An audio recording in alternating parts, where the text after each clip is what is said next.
اعوذ باللہ من الشیطان الرجیم بسم اللہ الرحمن الرحیم اللہم صلی علی محمد وعلی آل محمد۔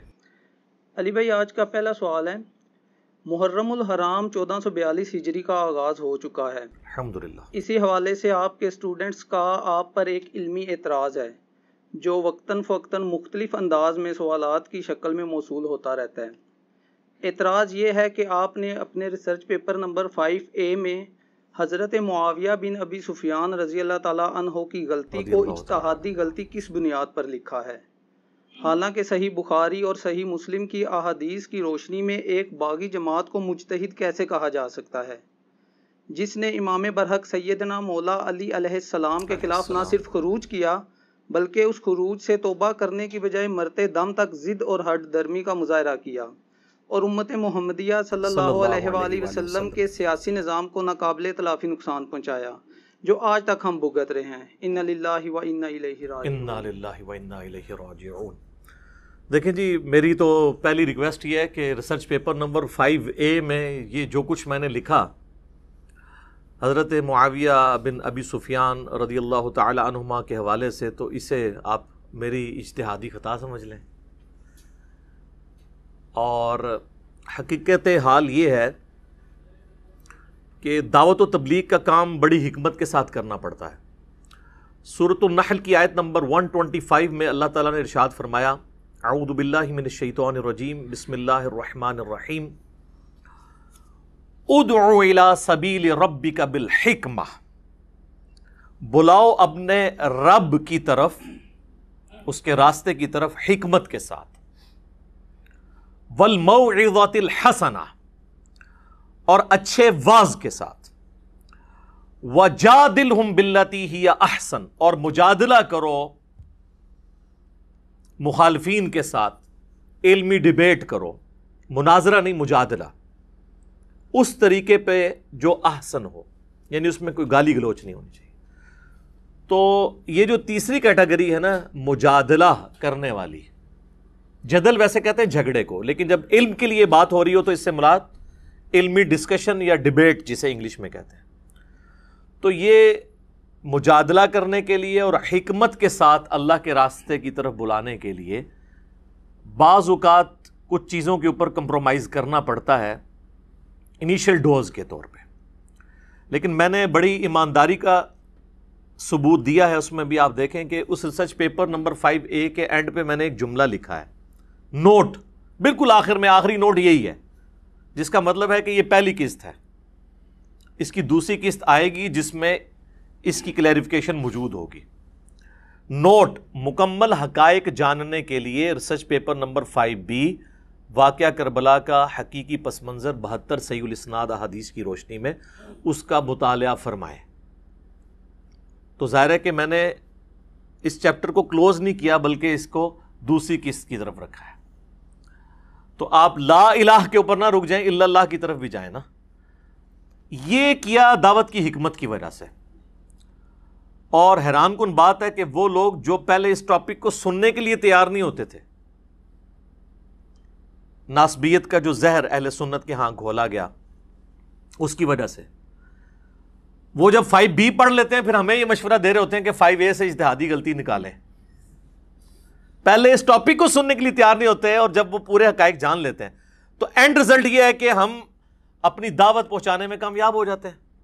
5A میں اجتہادی خطا لکھنے سے ہماری دعوت کو کوئی نقصان نہیں ہے، فائدہ ضرور ہے ایسے ماحول کے اندر جہاں پہ اس کو ٹاپک بنانا بھی جرم سمجھ رہے ہوں لوگ اہل سنت کے ہاں، بریلوی، دیوبندی، اہل حدیث، تینوں میں آپ دیکھ لیں ناسبیت کس درجے تک گھسی ہوئی ہے۔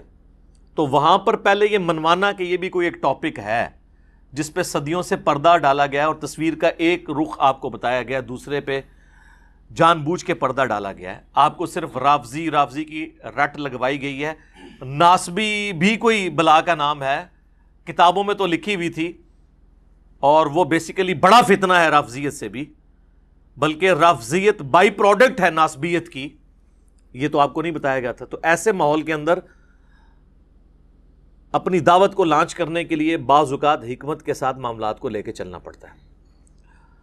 آپ کو پتہ ہے وہ مولانا اسحاق مدنی رحمہ اللہ تعالی فیصل آباد والے، ان کے اسٹوڈنٹ ہیں کاشف بھائی، انہوں نے بھی مجھ سے بڑا گلا شکوہ کیا اس کے اوپر. تو میں نے ان کو سمجھایا کہ کاشف بھائی آپ جس طریقے سے دعوت کو لے کے چل رہے ہیں نا، نیا بندہ کبھی بھی اس دعوت کو اس طریقے سے ایکسیپٹ نہیں کرے گا، کیونکہ بہت بڑی دراڑ آ چکی ہے. سنی شیعہ اپنے غلط عقائد پہ محکم ہوئے ہیں چند ایک پازیٹیو چیزوں کی وجہ سے، جو سمجھتے ہیں یہ ہمارا پازیٹیو پوائنٹ ہے، نیگیٹو چیزوں سے وہ اپنے صرف نظر کر لیتے ہیں. اہل سنت بھی اپنی چند پازیٹیو چیزوں کی وجہ سے اپنے عقائد میں محکم ہوئے ہیں اور اپنی نیگیٹو چیزوں سے صرف نظر کرتے ہیں. تو ایسے ماحول کے اندر اگر، چونکہ ہمارا تو پلیٹ فارم اہل سنت کا ہے، یہ ذہن میں رکھیے گا. میں نے یہاں پہ اصول الکافی نہیں رکھی ہوئی، یہ اہل سنت کی کتابیں رکھی ہوئی ہیں. منہج کے طور پر ہم اہل سنت کے منہج پہ ہیں، فرقے کے طور پر نہیں. تو لہٰذا اہل سنت منہج کی جب بات کر رہے ہیں تو اہل سنت تک ایسی بات پہنچانا کہ جو وہ اپنے زوم میں شیعہ کے عقائد کے طور پر ایکسیپٹ کرتے ہیں، تو بڑی حکمت سے کام لینا پڑے گا. تو خیر ان کو پھر کچھ عرصے بعد سمجھ آئی، تو پھر انہوں نے 5A بھی منگوایا، سینکڑوں کی تعداد میں نے ان کو بھیجا. کہتے ہیں علی بھائی آپ کی بات ٹھیک ہے کہ پہلے 5A ہی دینا چاہیے، کم از کم لوگوں کو پتہ تو چلے کوئی ایشو تھا، جنگ جمل، صفین، نہروان، یہ کوئی ہوئی ہیں جس کی وجہ سے امت پھر 2 ٹکڑے ہوئی ہے. اور اس کا ایک سب سے جو خطرناک اور دکھی ایپیسوڈ ہے وہ واقعہ کربلا کی شکل میں ہوا، جو آج امت کو ایک نہیں ہونے دے رہا. تو اس کے لیے 5A وہ 4 پیجز کے اوپر پہلے ایک انیشل دعوت کے طور پہ تو ضروری ہے. اس کے بعد خود لوگ پوچھیں گے جی کیا ہوا تھا، تو 5B دیں ان کو 200 احادیث. اس ریسرچ پیپر 5B کا تعارف میں انشاءاللہ اینڈ پہ کرواؤں گا. تو لہٰذا 5B جہاں پہ ذکر آئے تو اس سے پریشان ہونے کی ضرورت نہیں ہے. تو یہ ہماری دعوت کی حکمت کا تقاضا تھا. باقی آپ یہ دیکھ لیں کہ صدیوں سے کیسا ماحول کریٹ کیا ہے امت کے اندر کہ اگر کوئی شخص مصلح بننے کی کوشش کرتا ہے تو پھر لوگ اس کی خدمات کو بھی پس پش ڈال دیتے ہیں. مولانا طارق جمیل صاحب حافظہ اللہ تعالیٰ کو دیوبند کے اندر ایک امام کی حیثیت حاصل ہے، اور حقیقت بات ہے کہ سارے علماء دیوبند نے مل کے دیوبندیت کی وہ خدمت نہیں کی جو ایک اکیلے بندے نے کی ہے. صرف انہوں نے ایک حدیث بیان کی، من کنت مولاہ فہذا علی مولاہ، حدیث متواتر ہے، جامعہ ترمذی میں موجود ہے، سنن الکبریٰ البیہقی کے اندر موجود ہے، المستدرک للحاکم کے اندر موجود ہے. یہ غدیر خم کی حدیث پہ میری ویڈیو 1 ملین سے زیادہ لوگ دیکھ چکے ہیں، آپ یوٹیوب پہ دیکھ سکتے ہیں. بس اس حدیث جو اہل سنت کے ہاں پائی جاتی تھی وہ بیان کیا تو جناب کہنے لگے یہ تو شیعہ عقائد کو پروموٹ کر رہا ہے. تو میں اس پہ ایک جملہ بولتا ہوں کہ مسئلہ یہ نہیں ہے کہ آپ انکاری ہیں، وہ کہتے ہیں نہیں ہم مانتے ہیں اس حدیث کو، مسئلہ یہ ہے کہ آپ اقراری نہیں ہیں. ہم کب کہتے ہیں کہ مولا علی کہنے کا کوئی انکاری ہے؟ اقراری بھی تو نہیں تھے. لال رومال والوں نے کبھی مولا علی لفظ کبھی مجھ سے پہلے یوز کیا تھا؟ وہ تو بلکہ بولتے ہوئے لگ رہا ہوتا ہے کہ یہ نیا نیا ہی سیکھا ہے. جیسے ہمارے بعض پولیٹیشنز جب وہ نبی صلی اللہ علیہ وآلہ وسلم کا نام لیتے ہیں تو درود شریف صلی اللہ علیہ وآلہ وسلم لگ رہا ہوتا ہے کہ یہ بھی گھر سے سیکھ کے آئے ہیں. تو وہ بھی مولا علی جب کہہ رہے ہوتے ہیں تو لگ رہا ہوتا ہے کہ یہ نیا نیا ہی سیکھا ہے. تو ظاہر تبدیلی تو آئی ہے نا. تو طارق جمیل صاحب کو دیوبندی علماء نے اور کٹر قسم کے جو دیوبندی فرقے کے عوام الناس تھے انہوں نے کہا یہ تو فارغ ہو گیا. حالانکہ ہزاروں باتیں دیوبندیوں والی ہیں، ایک بات میں جو بات ٹھیک تھی یہ بھی نہیں کہ غلط کی ہے، صرف یہ کہ کی کیوں ہے، ضرورت ہی نہیں تھی کرنے کی تاکہ وہ فرقے کی دراڑیں قائم رہیں، وہ خلاف ہو گئے. دوسری طرف ڈاکٹر طاہر القادری صاحب، مفتی حنیف قریشی صاحب بریلویت میں کتنا ایک منجے ہوئے علماء میں سے، ان کو بھی انہوں نے رافضی ڈکلیئر کر دیا صرف اہل بیت کی شان بیان کرنے کے اوپر. اہل حدیث میں مولانا اسحاق صاحب کو تو ریٹن میں 40 علماء نے فتویٰ لکھ کے کہا کہ یہ تو اسلام سے بھی خارج کر دیا، صرف فرقے سے نہیں، انہوں نے کہا یہ اسلام سے بھی خارج ہے، آؤٹ آف کانٹیکسٹ ان کی ویڈیوز کو یوز کر کے. تو اس سے ایک بات تو سمجھ آ گئی جو میں نے مولانا طارق جمیل صاحب کو بارہا جب میری ڈسکشن ہوتی ہے ان سے، میں ان سے کہتا ہوں کہ آپ دیکھ لیں کہ آپ ایک بات میں اختلاف کریں تو آپ کا فرقہ آپ کو اٹھا کے پھینک دیتا ہے. تو مجھے بتائیں، میرا تو 20 باتوں میں سب سے اختلاف ہے، مجھے کون ایکسیپٹ کرے گا؟ آپ کو تو ایکسیپٹ ہی نہیں کیا انہوں نے ایک بات کے اوپر، اور وہ بھی غلط بات نہیں تھی، لہٰذا ان پہ 4 تکبیریں پڑھ دیں۔ تو الحمدللہ اب آپ دیکھ رہے ہیں کہ انہوں نے کس طریقے سے بالکل بے پرواہ ہو کے جو صحیح بات ہے وہ کرنی شروع کر دی ہے پبلکلی۔ پہلے بھی ان کو کلیئر تھی، لیکن اب وہ پبلکلی بھی کرتے ہیں الحمدللہ۔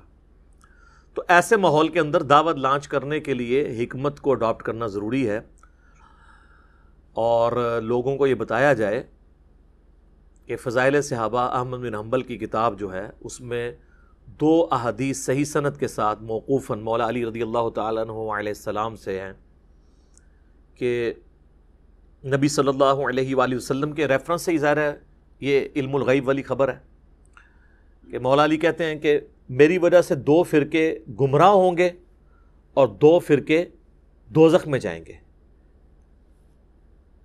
ایک میری محبت میں غلوف کر کے اور ایک میری دشمنی میں غلوف کر کے، گمراہ بھی ہوں گے اور دوزخ تک بھی پہنچیں گے۔ اچھا، محبت میں گمراہ ہو کر دوزخ تک پہنچنے والا جو فرقہ ہے وہ ہمیں بچپن سے بتایا گیا جی یہ رافضی ہیں، لیکن ہمیں دوسرے فرقے کا نہیں بتایا گیا۔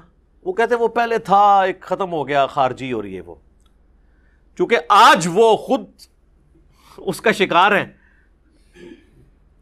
تو ظاہر دوسرے کا تو نام نہیں لیں گے کہ دوسرا کون ہے۔ تو وہ تھے ناصبی، نسب کہتے ہیں کھڑا کرنے کو، جو حضرت علی کے خلاف کھڑے ہوئے، وہ قیامت تک رہیں گے۔ خوارج تو قیامت تک موجود رہیں گے، سنن نسائی میں حدیث ہے کہ خوارج قیامت تک رہیں گے، حتیٰ کہ ان کا آخری گروہ جو ہے وہ دجال کے ساتھ مل کے مسلمانوں کے خلاف ہوگا۔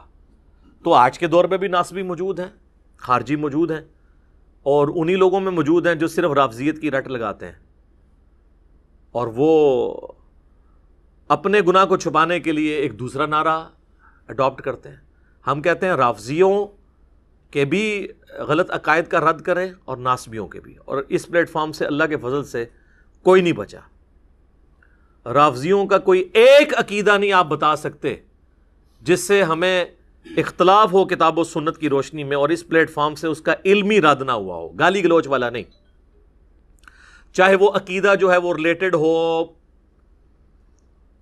امامت سے، خواہ وہ توحید کے حوالے سے ان کے اندر خرابیاں ہوں، چاہے محرم کی رسومات ہوں، جھولے کی شکل میں، ماتم اور پنجوں کی شکل میں، کوئی ٹاپک نہیں بچا، اسی پلیٹ فارم سے علمی رد ہوا ہے اور لوگوں کی اصلاح کا سبب بنا ہے، اور ناسبیت کا رد بھی اسی پلیٹ فارم سے ہوا ہے۔ باقیوں نے تو سب نے اپنے اپنی مرضی کی چیزیں پکڑی ہوئی ہیں۔ سب سے زیادہ ضرورت اہل سنت کے ہاتھ تھی ناسبیت کے رد کی، کیونکہ اپنے گھر کی صفائی پہلے کرنی چاہیے، دوسروں کو تو کہنا بڑا آسان ہے۔ میں آپ کو ایک چھوٹا سا ایک علمی ٹوٹکا بتا دیتا ہوں، آپ چیک کر لیں کہ صحیح مسلم میں 240 نمبر حدیث ہے، سیدنا علی خود راوی ہیں، وہ کہتے ہیں کہ اس ذات کی قسم کہ جس نے دانے کو پھاڑ کر اناج کو اگایا اور مخلوقات کو پیدا کیا، نبی امی نے مجھ سے یہ عہد لیا تھا کہ اے علی، تجھ سے محبت نہیں رکھے گا مگر مؤمن، اور تجھ سے بغض نہیں رکھے گا مگر منافق۔ تو محبت علی از دا لٹمس ٹیسٹ آف ایمان، صحیح مسلم 240 نمبر حدیث۔ یہ حدیث آپ محرم میں کسی سنی کو ٹیکسٹ کرتے ہیں، آگے دیکھیں کیسے پھدکتا ہے وہ، جتنا مرضی وہ صحابہ اہل بیت کا عاشق ہوگا نا، اس کو فوراً تکلیف ہو جائے گی اس سے۔ اگر کوئی کہہ رہا نہیں ہوتی تو چیک کریں۔ اور مزید آگے میں آپ کو بتاتا ہوں کہ سنی کی کسی مسجد میں، ابھی محرم 1442 سٹارٹ ہو چکا ہے نا، کسی سنی مسجد میں آپ ایک چارٹ پہ یہ حدیث لکھ دیں، صحیح مسلم 240، علی سے محبت نہیں رکھے گا مگر مومن، علی سے بغض نہیں رکھے گا مگر منافق، صرف یہ لکھ کے لگا دیں، اس کے بعد آپ تماشا دیکھیں۔ لیکن یہی بات آپ جعلی بنا کے کسی اور صحابی کے بارے میں لگا دیں، کچھ بھی نہیں ہوگا۔ تو وہی بات ہے کہ سیدنا علی کی فضیلت کے انکاری نہیں آپ، مسئلہ یہ کہ آپ اقراری نہیں ہیں، اور یہ ہم نے پریکٹیکلی چیک کیا ہے جو آپ کو یہ فارمولے بتا رہے ہیں۔ آپ کو اگر یقین نہیں آتا آپ چیک کر لیں، کسی دیوبندی کو، کسی بریلوی کو، کسی اہل حدیث کو جو کٹر قسم کے ہیں، یہ ذرا حدیث محرم میں بھیجیں صحیح مسلم، تو آگے وہ آپ کو اوٹ پٹانگ قسم کی خود روایتیں بنا بنا کے بھیجے گا اور عجیب قسم کے جوابات دے گا اور آپ پہ کامنٹس کرے گا. تو آپ دیکھیں گے کہ اندر کا خناس اس کا باہر آ جائے گا. وہ آتے ہی اسی حدیث سے باہر ہے. اور میں کہتا ہوں مولا علی کی شان میں نمبر 1 حدیث اس روئے ارض پہ اگر کوئی ہے نا وہ یہی ہے، مسلم کی 240. کیونکہ یہاں پہ تو ایمان کی بات ہو رہی ہے. اور دوسرے نمبر پہ اگر کوئی حدیث ہے تو وہ ہے کہ علی کی میرے ساتھ وہی نسبت ہے جو ہارون کی موسیٰ کے ساتھ، مگر میرے بعد کوئی نبی نہیں، جو بخاری اور مسلم دونوں میں ہے. انبلیویبل چیز ہے. قرآن میں آتا ہے نا کہ حضرت موسیٰ نے دعا کر کے حضرت ہارون کو مانگا تھا. اس لیول کا رسول اللہ کے ساتھ کوئی سپورٹر تھا نا تو مولا علی تھے رضی اللہ تعالیٰ عنہ علیہ السلام. اور فرمایا کہ میرے بعد نبی کوئی نہیں آنا. یعنی سیدنا علی اگرچہ حضرت ہارون کی طرح نبی علیہ السلام کے سپورٹر تھے جیسا کہ وہ موسیٰ علیہ السلام کے، لیکن نبی نہیں تھے. تو کیا مطلب ہے کہ نبوت کے فوراً بعد اگر کوئی درجہ ہے تو مولا علی کا ہے. اور اس میں یہ بھی امپلائڈ ہے کہ اگر کوئی اور نبی ہوتا تو مولا علی اس کے لیے ڈیزرونگ تھے. جس طرح کہ جامعہ ترمذی میں صحیح سند سے حدیث ہے کہ میرے بعد اگر کوئی نبی ہوتا تو عمر ہوتا. یعنی یہ فضیلت کے طور پہ، جیسے قرآن میں بھی ہے قل ان کان للرحمن ولد فانا اول العابدین. اے نبی فرما دو بالفرض اگر اللہ کا کوئی بیٹا ہوتا تو سب سے پہلے میں اسے پوج رہا ہوتا. یہ سمجھانے کے لیے، اس سے کوئی لم یلد ولم یولد ختم نہیں ہو گیا، یہ بات سمجھانے کے لیے. تو یہ جو فضیلت ہے سیدنا علی رضی اللہ تعالیٰ عنہ کی، لٹمس ٹیسٹ آف ایمان صحیح مسلم 240. علی کی میرے ساتھ وہی نسبت ہے جو ہارون کی موسیٰ کے ساتھ، بخاری مسلم دونوں میں حدیث. اور تیسری ہے من کنت مولاہ فہذا علی مولاہ، غدیر خم کی حدیث. یہ 3 ٹاپ آف دا لسٹ فضائل ہیں. ویسے تو بہت زیادہ ہیں. المستدرک للحاکم میں صحیح سند کے ساتھ امام احمد بن حنبل کا قول ہے کہ ذخیرے احادیث میں سب سے زیادہ احادیث جس شخص کی فضیلت میں ہے وہ علی ابن ابی طالب ہے رضی اللہ تعالیٰ عنہ علیہ السلام. صلاۃ بر محمد و آل محمد، اللہم صلی علی محمد و علی آل محمد. تو اب اس ماحول کے اندر اجتہادی خطاب والا جو ہم نے ایک دعوت کو لانچ کرنے کے لیے حکمت اڈاپٹ کی ہے، آپ اس حکمت کو سمجھیں. اب اس خطا کے حوالے سے بھی تھوڑی ڈسکشن ہو جائے. صحیح بخاری اور صحیح مسلم دونوں میں یہ حدیث موجود ہے متفق علیہ، اور بخاری میں ذرا ڈیٹیل کے ساتھ ہے. انٹرنیشنل نمبر کے مطابق 2812. مسجد نبوی کی تعمیر کے دوران یا غزوہ خندق میں خندق کھودتے ہوئے، ان دونوں میں سے کوئی ایک موقع تھا.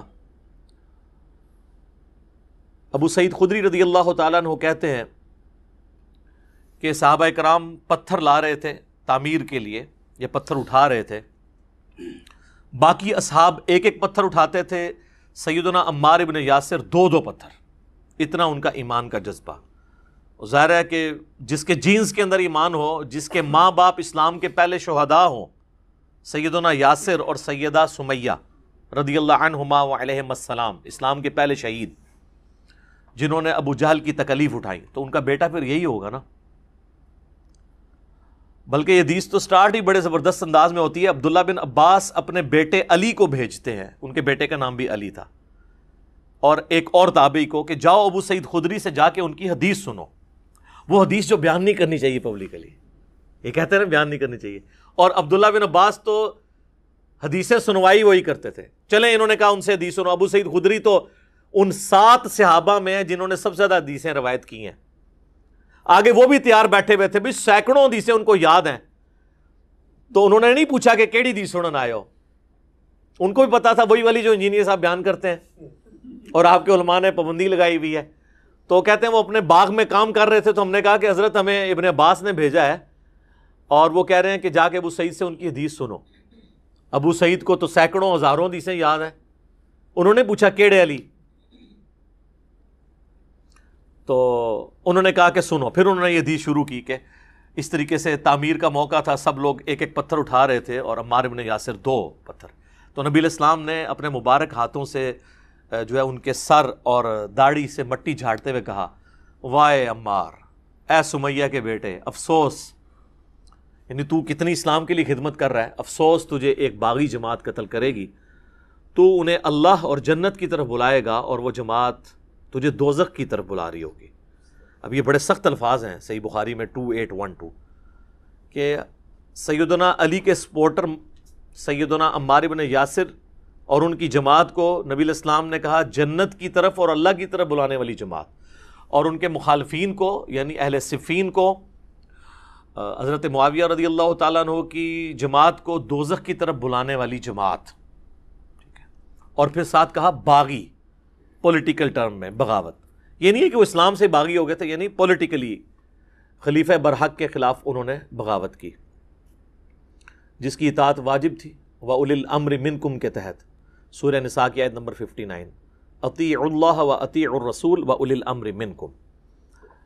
تو یہ حدیث ہے جی، اور یہ حدیث جب پریکٹیکلی سامنے آئی جنگ صفین میں سیدنا عمار بن یاسر شہید ہوئے، حضرت معاویہ کے ایک فوجی تھے ابو الغادیہ جو اصحاب شجرہ میں سے ہیں، اور صحیح مسلم میں حدیث ہے کہ اصحاب شجرہ جو ہیں نا، جنہوں نے بیعت کی ہے اس درخت کے نیچے صلح حدیبیہ کے موقع پر، جو سورہ فتح میں بھی ذکر ہوا ہے اس کا، تو مسلم کے الفاظ ہیں اصحاب شجرہ کو دوزخ کی آگ نہیں چھوئے گی۔ اب یہ ابو الغادیہ یہ بھی اصحاب شجرہ میں سے تھے۔ مسند امام احمد بن حنبل میں ایک پورا چیپٹر ہے جس میں ان کی حدیثیں ہیں جو انہوں نے نبی علیہ السلام سے بیان کی ہیں، اور وہ حدیثیں وہی ہیں کہ عمار کو باغی جماعت قتل کرے گی، اور عمار کا قاتل اور مال لوٹنے والا جہنم میں ہے، اور انہی حدیث میں ابو الغادیہ خود رویا کرتے تھے کہ مجھ سے عمار ابن یاسر کا قتل ہوا ہے، اور وہ تو بڑی دردناک حدیثیں ہیں، پھر ٹاپک دوسری طرف چلا جائے گا، وہ آپ ریسرچ پیپر میں پڑھ لیجئے گا، وہ میں اینڈ پہ بتا بھی دوں گا انشاءاللہ۔ تو ابو الغادیہ سے ہوا، اور اس پہ بعض لوگوں نے کوشش کی کہ جی ابو الغادیہ جو ہے وہ اتنا بڑا جرم کر کے بھی بخشے جائیں گے کیونکہ اصحاب شجرہ میں سے ہیں، تو شیخ ناصر الدین البانی، جن کو اہل حدیث تو اپنا محدث اور اس دور کا امام بخاری مانتے ہیں، باقی مکاتب فکر میں بھی اہل علم ان کی قدر کرتے ہیں، انہوں نے سلسلہ احادیث صحیحہ میں باقاعدہ بحث کی کہ یہ بہت مشکل تعویل ہے جو آپ کر رہے ہیں، اور انہوں نے کہا چونکہ نبی علیہ السلام نے اسپیسیفکلی فرما دیا ہے تو جو عام دلیل ہوتی ہے وہ خاص دلیل عام دلیل کو ختم کر دیتی ہے، عام دلیل کبھی خاص دلیل کو ختم نہیں کرتی۔ اور یہ اہل حدیثوں کو بات پتہ ہے، جب ہم انہیں کہتے ہیں نا وَإِذَا قُرِئَ الْقُرْآنُ فَاسْتَمِعُوا لَهُ، تو وہ کہتے ہیں یہ تو جنرل ہے، ہم اس کو ختم کرتے ہیں لا صلاۃ لمن لم یقرأ بفاتحۃ الکتاب سے، وہ کہتے ہیں وہ خاص ہے کہ جو فاتحہ نہیں پڑھتا اس کی نماز نہیں ہوتی، لہٰذا یہ جو جنرل آیت ہے اس میں یہ ایک تخصیص آ جائے گی کہ فاتحہ آپ پڑھ سکتے ہیں امام کے پیچھے بھی، ایک علیحدہ سے ایک ٹاپک ہے۔ یہاں پہ وہ بھول جاتے ہیں کہ جب اسپیسیفکلی آ گیا کہ عمار کا قاتل اور مال لوٹنے والا جہنم میں ہے، المستدرک الحاکم میں حدیث ہے، مسند امام احمد میں، تو وہ عام والی بشارت اس سے گئی، لیکن یہ ہمیشہ کے لیے جہنم میں نہیں، الٹیمیٹلی ہر مسلمان کو جس نے ایک دفعہ بھی کلمہ پڑھا ہے وہ جنت میں جانے میں انشاءاللہ کامیاب ہو جائے گا۔ باقی یہ آخرت کے معاملے ہیں، میں نے آپ کو ایک ٹیکنیکل بحثیں کی ہیں، اللہم اجرنا من النار، آمین ثم آمین۔ تو یہ حدیث، اور اس کے بعد جب یہ سارا معاملات ہوئے تو پھر اہل سنت کے ہاں یہ چیز اسٹیبلش ہو گئی کہ حضرت علی رضی اللہ تعالیٰ عنہ کی ساری جنگیں حق پر مبنی تھیں اور مخالفین باغی تھے۔ البتہ اس میں اختلاف ہے کہ مخالفین کی جو بغاوت ہے وہ اجتہادی خطا کے طور پہ شمار کی جائے گی یا ہٹ درمی کے اوپر، اس میں اختلاف ہے۔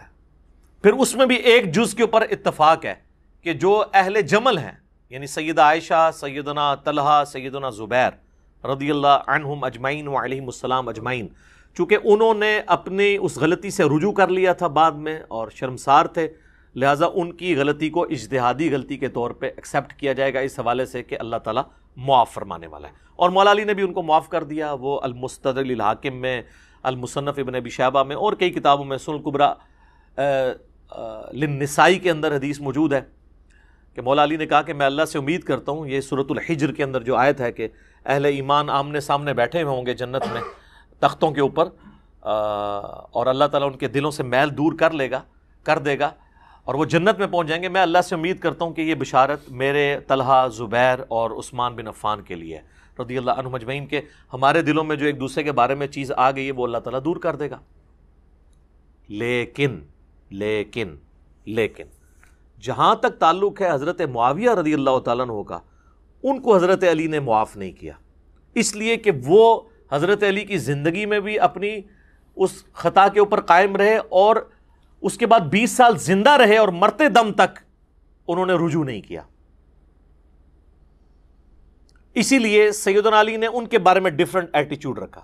میرے استاد ڈاکٹر اسرار صاحب رحمہ اللہ تعالیٰ نے سورۃ الحجر کی انہی آیات کی تفسیر میں بیان القرآن میں یہ کہہ دیا تھا، حضرت معاویہ کا نام بھی انہوں نے داخل کر دیا تھا۔ وہ حدیث کے معاملے میں تو وہ خود ہی کہتے تھے میں امی ہوں، تو پھر میرا اس پہ جواب آیا تھا کہ حضرت معاویہ کا نام نہیں انہوں نے لیا، حضرت طلحہ، زبیر اور عثمان بن عفان کا نام لیا تھا۔ تو ان کے بارے میں تو پھر آپ سن لیں۔ آج میں آپ کو انشاءاللہ تعالی 15 ریفرنسز مختصر سے وقت کے اندر کور کروں گا۔ اس پہ کوئی کمنٹس کرنے کی ضرورت نہیں، خود سیلف ایکسپلینیٹری ہوں گے۔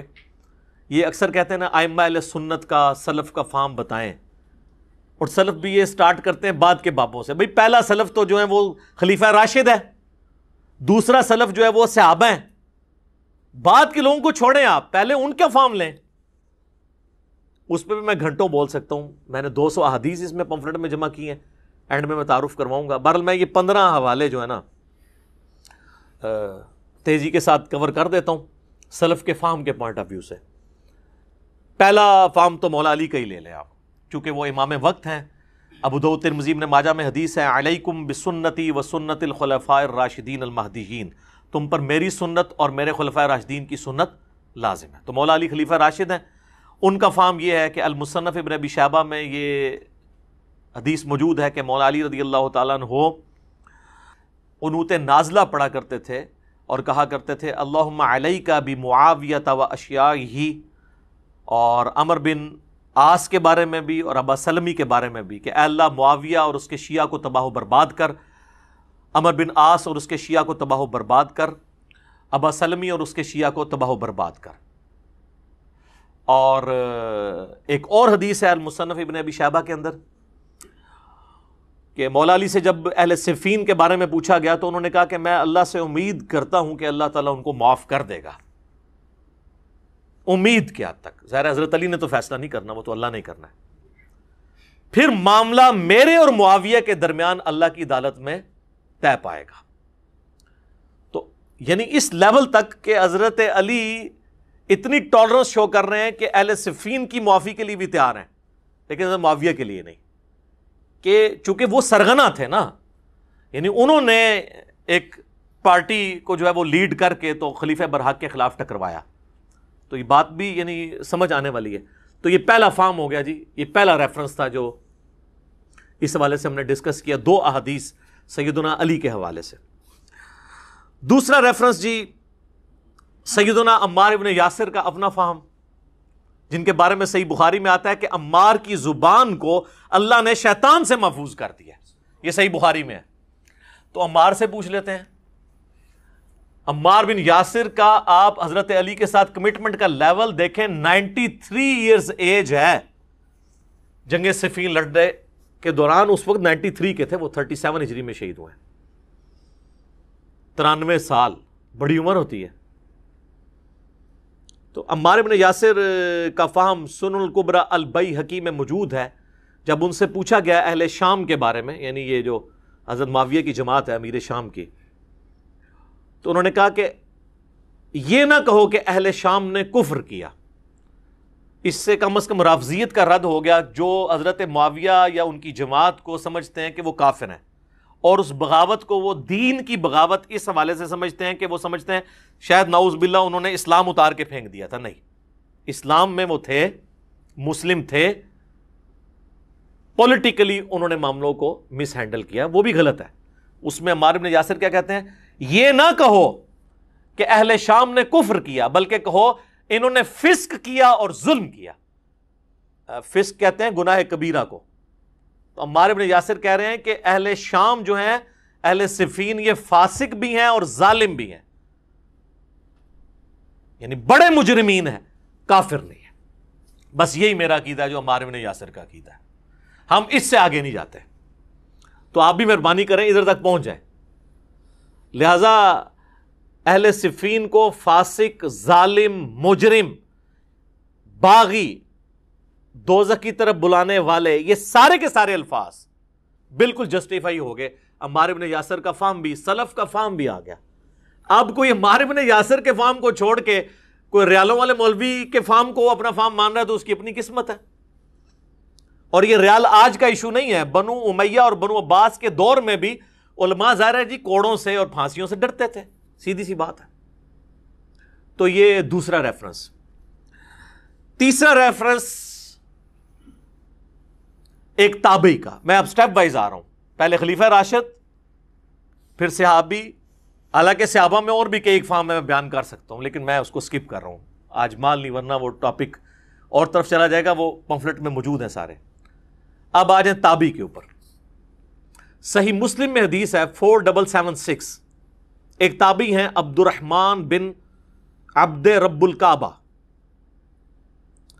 عبد الرحمن یعنی وہ تابعی ہیں. وہ کہتے ہیں کہ میں خانہ کعبہ شریف میں داخل ہوا. صحیح مسلم 4776. ایک کہانی شریف، تاریخ شریف نہیں سر، سب احادیث شریف چل رہا ہے. تو یہ مولانا شریف نہیں ہے، مسلم شریف ہے. 4776 کہتے ہیں میں نے دیکھا کہ حضرت عبداللہ بن عمر بن عاص خانہ کعبہ کی دیوار کے ساتھ ٹیک لگائے ہوئے ہیں اور لوگوں کو احادیث بیان کر رہے ہیں. اور اس میں وہ ایک حدیث بیان کر رہے تھے کہ اپنے امیر کی اطاعت ضرور کرنی ہے جو تمہارا حکمران ہے، اور اس کے اوپر ایمفسائز کر رہے تھے. تو اس شخص نے عرض کی کہ حضرت یہ باتیں آپ نے نبی علیہ السلام سے خود سنی ہیں؟ ان کا ہاں، میرے کانوں نے سنا، میری آنکھوں نے حضور کو دیکھا اور میرے دل نے آپ کی بات یاد رکھی کہ امیر کی اطاعت کرنی ہے ہر حال میں. تو انہوں نے کہا کہ آپ کے چچا کا لڑکا معاویہ، یعنی یہ چچا زاد لگتے تھے نا، حضرت معاویہ اور عبداللہ بن عمر بن عاص، عمر بن عاص کا جو بیٹے تھے، وہ تو ہمیں کہتے ہیں کہ ہم آپس میں ایک دوسرے کا مال حرام طریقے سے کھائیں اور آپس میں ایک دوسرے کو ناحق قتل کریں، جبکہ اللہ قرآن میں کہتا ہے سورۃ النساء آیت نمبر 29 کہ حرام طریقے سے ایک دوسرے کا مال آپس میں مت ہڑپ کرو اور ایک دوسرے کو قتل مت کرو. آپ بتائیں اب ہم اللہ کی مانیں کہ معاویہ کی مانیں؟ اب یہ ظاہر ہے بڑی ایک سخت بات تھی.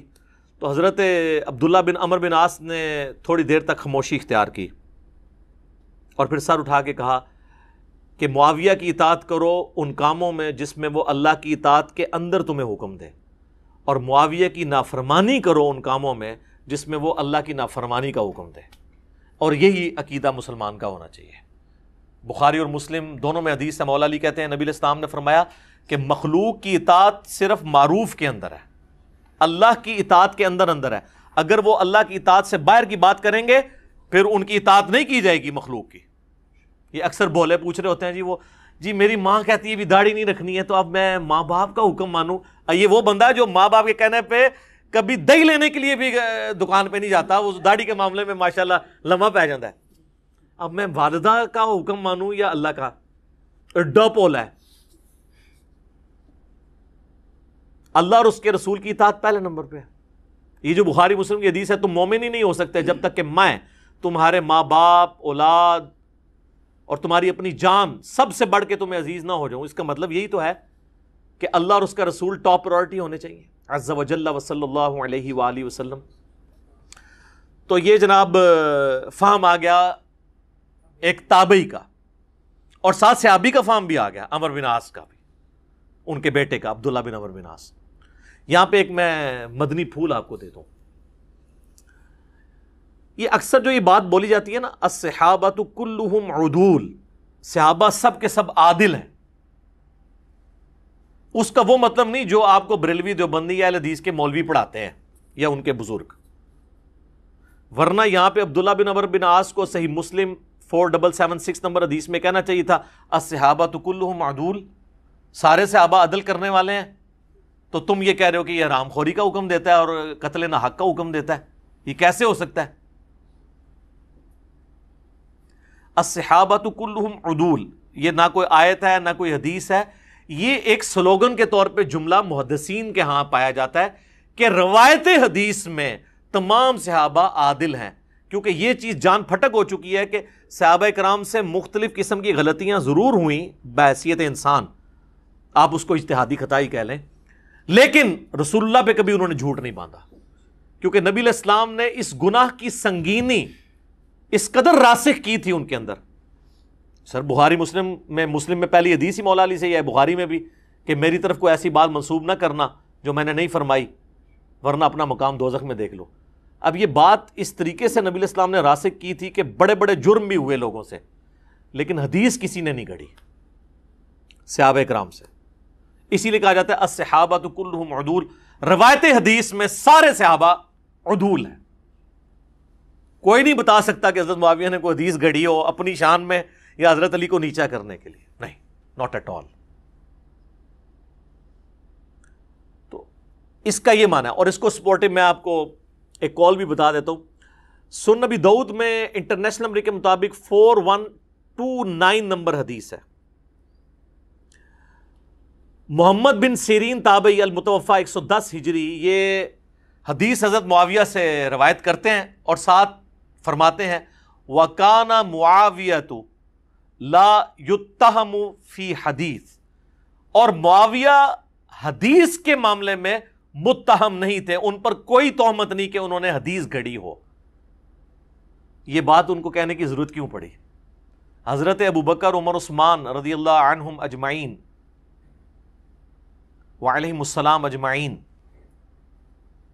اور مولا علی کو بھی بیچ میں شامل کر لیں، ان سے حدیثیں روایت کرتے ہوئے تو کبھی نہیں تابعی کہتا کہ روایت حدیث میں وہ کبھی جھوٹ نہیں بولا کرتے تھے، ان پہ کوئی تہمت نہیں ہے. مسئلہ یہ کہ حضرت معاویہ کی زندگی میں ایسے کئی ایک اعمال ہیں جو آپ سن چکے کچھ احادیث کی شکل میں، کچھ آپ پمفلٹ میں پڑھیں گے، کہ اس کے بعد کسی کو شائبہ ہو سکتا تھا کہ اگر یار اس بندے کا کریکٹر ایسا ہے تو اس سے پھر حضور کی حدیثیں کیوں لی جا رہی ہیں. تو انہیں کلیئر کیا کہ وَكَانَ مُعَاوِيَةُ، جہاں تک معاویہ کا تعلق ہے، لا يُتَّهَمُ فی حدیث، حدیث قبول کرنے میں کوئی تہمت نہیں. الصحابۃ کلہم عدول کا مطلب یہ ہے، جو رٹ لگائی ہوتی ہے جناب دیوبندیوں نے بھی جگہ جگہ صحابۃ کلہم عدول، عام بندہ سمجھتا ہے کہ قرآن آئے تو حدیث پڑھ رہے ہیں. یہ ایک جملہ ہے، ایک سلوگن ہے، اور وہ بھی صحیح معنی نہیں اس کا بیان کرتے کہ عدول کا مطلب کیا ہے. وہ ابن سیرین کا میں نے حدیث کی کتاب ابو داؤد سے بیان کر دیا.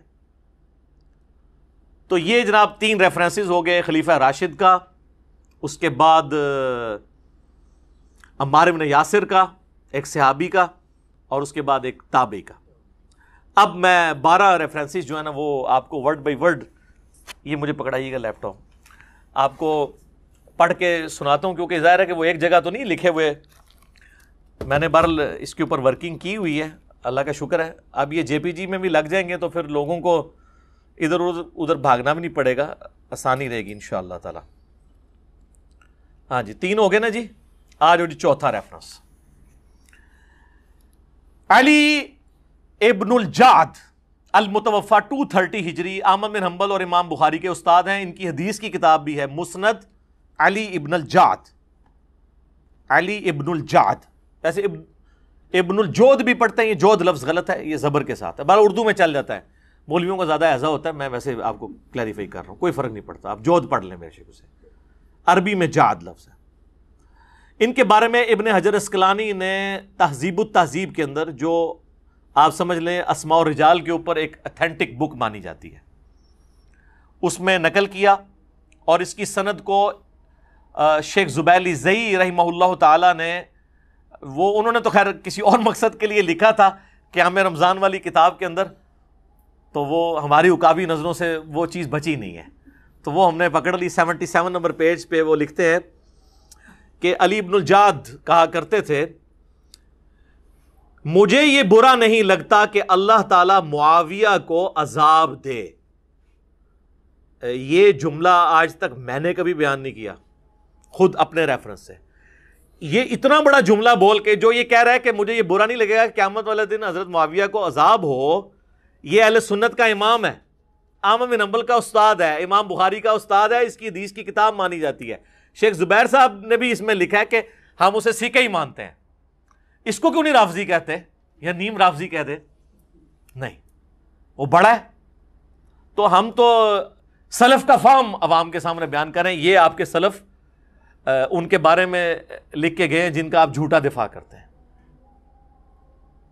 یہ اذانیں شروع ہو چکی ہیں، بقیہ کے ریفرنسز انشاءاللہ اذان کے وقفے کے بعد انشاءاللہ۔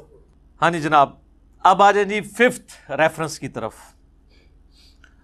اور وہ ہیں حنفیوں کے بڑے امام، امام بدر الدین عینی المتوفی 855 ہجری، جنہوں نے صحیح بخاری کی شرح لکھی ہے عمدۃ القاری، ایک شوافے کی ہے شرح جو ابن حجر اسقلانی المتوفی 852 ہجری نے لکھی فتح الباری، اس کے مقابلے پہ یہ عمدۃ القاری، ایک ہی زمانے میں دونوں بزرگ ہوئے ہیں۔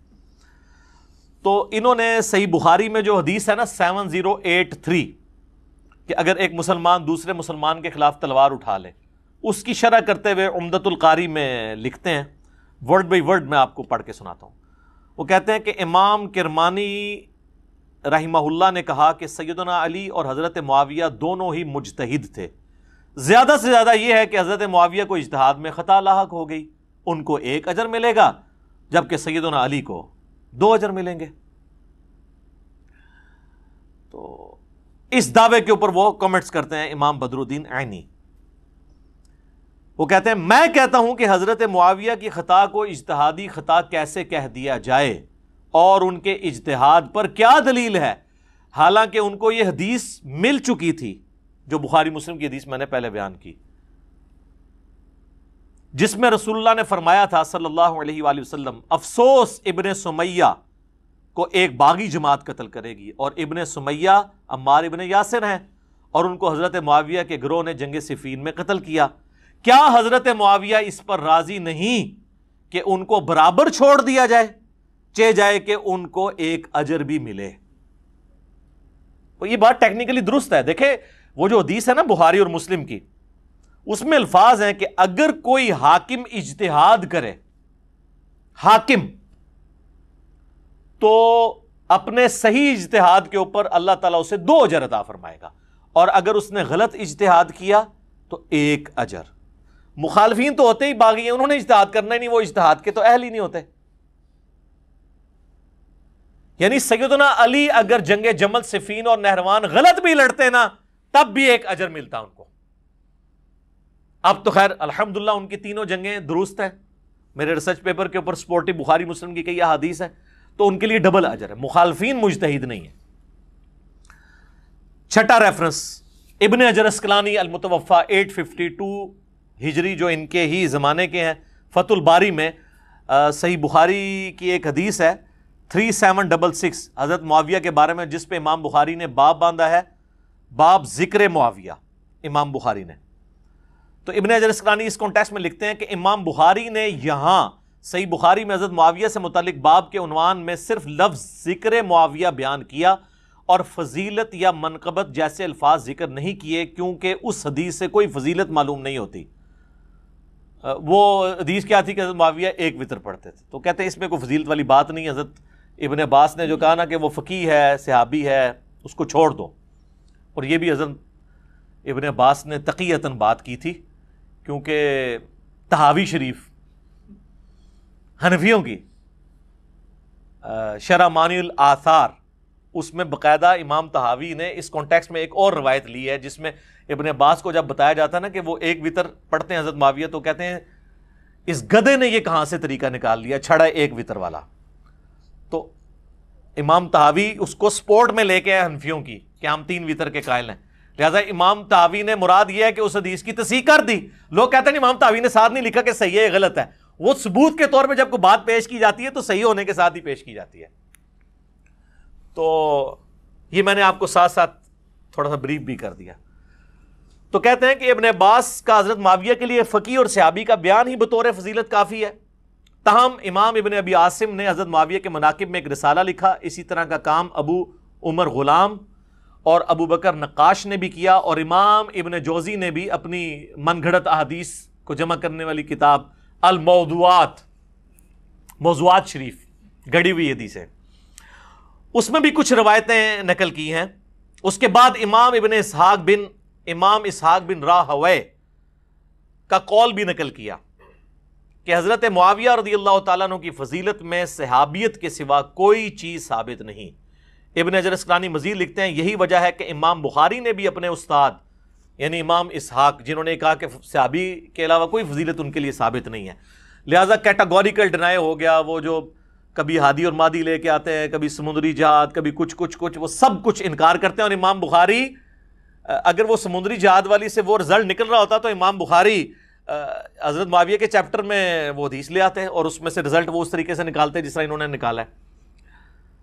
پر اعتماد کرتے ہوئے حضرت معاویہ کے ذکر میں لفظ فضیلت یا منقبت استعمال کرنے سے گریز کیا ہے، تاہم اپنی گہری نظر سے ایسا استنباط فرمایا، یعنی حضرت معاویہ کو صحابی ثابت کیا کہ جس سے روافظ کی بھی سرکوبی ہو. رافضی بھی دوسری ایکسٹریم پہ ہیں جو ان کی صحابیت کا انکار کر رہے ہیں اور ایون ان کے مسلمان ہونے کا انکار کر رہے ہیں. حالانکہ نہج البلاغہ کے اندر حضرت علی کا جو خط ہے معاویہ کے لیے اور بیڈ ڈیمانڈ کرنے کا، وہ خود ثبوت ہے کہ حضرت علی بھی ان کو مسلمان سمجھتے تھے، بلکہ وہ کہتے ہیں کہ مجھے انہی صحابہ نے خلیفہ چنا ہے جنہوں نے پہلے 3 خلفاء کو چنا ہے، تو تم میری بیعت کیوں نہیں کر رہے؟ تو کافر سے تو بیعت نہیں تھی انہوں نے ڈیمانڈ کرنی. اس پہ میری ایک یوٹیوب پہ ڈیٹیل ویڈیو ہے. حضرت معاویہ کے اوپر نعرہ بازی، ویسے یوٹیوب پہ اس کا عنوان ہے رپلائی ٹو مولانا الیاس قادری آن حضرت معاویہ رضی اللہ تعالیٰ عنہ، جب انہوں نے وہ نعرے لگوائے تھے بے خطا بے گناہ والا. تو اس میں نے وہ سارے ریفرنسز ڈسکس کیے تھے، آج میں اس کو سکپ کرتا ہوں. اور امام نسائی کا واقعہ اس بارے میں مشہور ہے. کیا مشہور ہے؟ ان کو خصائص علی لکھنے کے اوپر ناسبیوں نے شہید کر دیا تھا، اور یہ کہتے ہیں نہیں سند لے کے آئے، تواتر ہے اس کے اوپر، تمام اسماء و رجال کی کتابوں میں یہ نقل کی گئی ہے. خود اہل حدیث کے جو دارالاسلام والے ہیں نا، انہوں نے جو سنن نسائی چھاپی ہے نا، اس کے مقدمے میں امام نسائی کی شہادت کا واقعہ لکھا ہوا ہے. تو وہ تو مانتے ہیں اس بات کو. تو وہ کہتے ہیں امام نسائی نے بھی اپنا، اچھا یہ امام نسائی کے بھی استاد ہیں، امام اسحاق اور امام بخاری کے بھی، انہوں نے بھی اپنے استاد کے قول پر اعتماد کیا اور اپنی مشہور کتاب فضائل صحابہ جو انہوں نے لکھی تھی سنن نسائی الکبریٰ کے اندر، اس میں کوئی حضرت معاویہ کے اوپر حدیث نہیں لی. پھر امام حاکم کا بھی قصہ ہے. امام حاکم بھی اسی وجہ سے تکلیفیں اٹھاتے رہے، محبت اہل بیت کی وجہ سے. امام ابن جوزی نے عبداللہ بن احمد سے ان کے والد امام احمد بن حنبل کا مکالمہ بھی نقل کیا ہے کہ انہوں نے اپنے والد امام احمد بن حنبل سے پوچھا، لو جی امام احمد بن حنبل بھی آ گئے ہیں، مشاجرات صحابہ والے فتووں کے بانی، ان کی بھی آپ بات سن لیں. احمد بن حنبل سے ان کا بیٹا عبداللہ پوچھتا ہے کہ سیدنا علی اور حضرت معاویہ کے اختلاف کے متعلق آپ کی کیا رائے ہے؟ تو امام احمد بن حنبل نے تھوڑی دیر تک سر جھکائے رکھا، پھر فرمایا کیا سمندر کوزے میں بند کیا؟ میرے بیٹے خوب سمجھ لو، سیدنا علی کے دشمن بہت زیادہ تھے جنہوں نے ان کے عیوب تلاش کرنا چاہے مگر ناکام رہے. چنانچہ ان دشمنوں نے ایک متبادل چال کے طور پر اس دوسرے شخص یعنی معاویہ کو مقصد براری کے لیے موضوع پایا جو ان سے جنگیں کر چکا تھا. چنانچہ ان دشمنوں نے سیدنا علی کے مقابلے پر اس کو بڑھا چڑھا کر پیش کیا. انہوں نے کہا کہ یہ حضرت معاویہ کے بارے میں جو حدیثیں فضیلت کی مل رہی ہیں نا، حضرت علی کو تو نیچا نہیں کر سکتے تھے، یہ گھڑی ہیں انہوں نے کہ چلو ان کو تو نیچا نہیں کر سکتے کھینچ کے، ان کو ہی اوپر کر کے برابر لے آئیں اور علی معاویہ بھائی بھائی کا جالی ایک نعرہ جو ہے وہ چاکنگ کروا دیں. پھر احمد بن حنبل کے اس قول کے اوپر ابن حجر اسقلانی کامنٹس کرتے ہیں. اچھا اس سے یہ پتہ چل گیا کہ ابن حجر اسقلانی احمد بن حنبل اور ان کے بیٹے کی اس گفتگو کی صحت کو صحیح مانتے ہیں، تبھی تو اس سے رزلٹ نکال رہے ہیں. اور امام اسحاق بن راہویہ کی گفتگو بھی وہ صحیح مانتے ہیں. امام احمد بن حنبل کے اس جواب میں اشارہ ہے کہ کچھ لوگوں نے حضرت معاویہ کے لیے بے بنیاد فضائل گھڑ لیے ہیں جن کی کوئی اصلیت نہیں ہے. یہ حقیقت ہے کہ حضرت معاویہ کے لیے روایتیں فضیلت تو بہت سی آئی ہیں مگر ان احادیث میں سے کوئی بھی اصول محدثین پر اسنادی حیثیت سے صحیح نہیں ہے. اسی لیے امام اسحاق بن راہویہ اور امام نسائی نے اس موقف کو بڑے یقین سے اختیار کیا ہے کہ حضرت معاویہ کے لیے صحابیت کے سوا کوئی اور فضیلت ثابت نہیں ہے. خیر یہ صحابی ہونا بھی بہت بڑی فضیلت ہے، اس کو یہ نہ سمجھے کہ ہم کہیں کہ یہ کوئی فضیلت نہیں ہے.